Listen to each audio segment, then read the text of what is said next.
स्वागत है आपका कंपनियां और करियर्स के चैनल में। यहाँ पे हमारे एक्सपर्ट टीम आपको कंपनीज, करियर्स और जॉब्स के रिलेटेड इंफॉर्मेशन देते हैं। हेलो फ्रेंड्स, आप में से बहुत लोगों की ये क्वेरी रहती है कि ग्रेचुइटी जो हमें अमाउंट मिलता है उसमें सिंपल इंटरेस्ट होना चाहिए या कंपाउंड इंटरेस्ट होके मिलना चाहिए। तो आज मैं आपके ये सारे डाउट क्लियर करूँगा और आपको अगर कुछ भी फिर से डाउट हो तो आप कमेंट सेक्शन में पूछ सकते हैं। तो चलिए शुरू करते हैं। आप ध्यान से देखिएगा, ये मैं केस 1 लिखा हूँ इधर, रिकवरी ऑफ ग्रेचुइटी। यहाँ पे देखिए, जब किसी को ग्रेचुइटी नहीं मिलता है कोई एम्प्लॉय को कंपनी से, तो वो क्या करते हैं, एक कंप्लेंट एप्लीकेशन देते हैं, ठीक है, अपने नियरेस्ट लेबर कमिश्नर ऑफिस में, ठीक है। और labour commissioner office district labour commissioner office को इन्फॉर्म करते हैं कि इस एम्प्लॉय को ग्रेचुइटी अमाउंट जो है एम्प्लॉयर नहीं दे रहा है, ठीक है।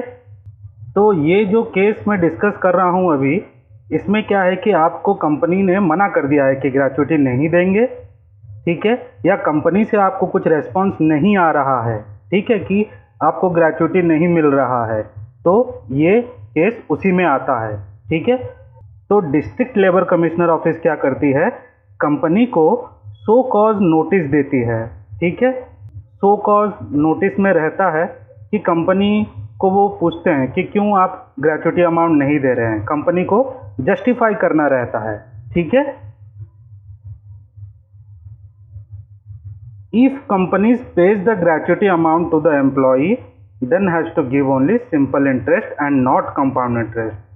ये मैंने क्या लिखा है कि सो कॉज नोटिस मिलने के बाद कंपनी को डिस्ट्रिक्ट लेबर कमिश्नर ऑफिस से अगर कंपनी ग्रेचुइटी अमाउंट एम्प्लॉय को दे देती है तब उनको सिंपल इंटरेस्ट देना पड़ता है, ना कि कंपाउंड इंटरेस्ट, ठीक है। पर अगर सोचिए कि सो कॉज नोटिस मिलने के बाद भी कंपनी जो है नहीं दे रही है ग्रेचुइटी अमाउंट एम्प्लॉय को, तब क्या होगा वो हम डिस्कस करेंगे अभी।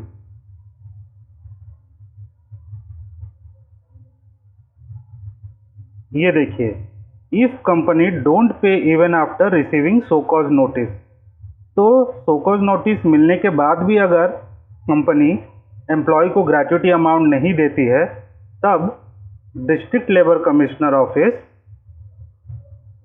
Issue a recovery certificate to collector. तो डिस्ट्रिक्ट लेबर कमिश्नर ऑफिस क्या करती है कि एक रिकवरी सर्टिफिकेट कलेक्टर को देती है, ठीक है। फिर कलेक्टर क्या करते हैं, then collector will recover the gratuity with compound interest, ठीक है। अब कलेक्टर जो है, जो कंपनी से ग्रेचुइटी अमाउंट एम्प्लॉय के लिए लेंगे वो कंपाउंड इंटरेस्ट के साथ लेंगे, ना कि सिंपल इंटरेस्ट, ठीक है।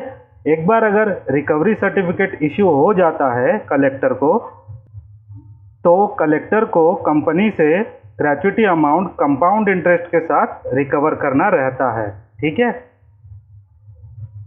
तो सिंपल इंटरेस्ट में कैसा है, सिंपल इंटरेस्ट में अगर कंपनी सो कॉज नोटिस मिलने के बाद दे देती है तब सिंपल इंटरेस्ट देना पड़ता है, कंपाउंड इंटरेस्ट नहीं देना पड़ता, ठीक है, कंपनी को। अभी केस 2 हम समझेंगे, डिले इन ग्रेचुइटी, जो कि बहुत लोगों के साथ होता है।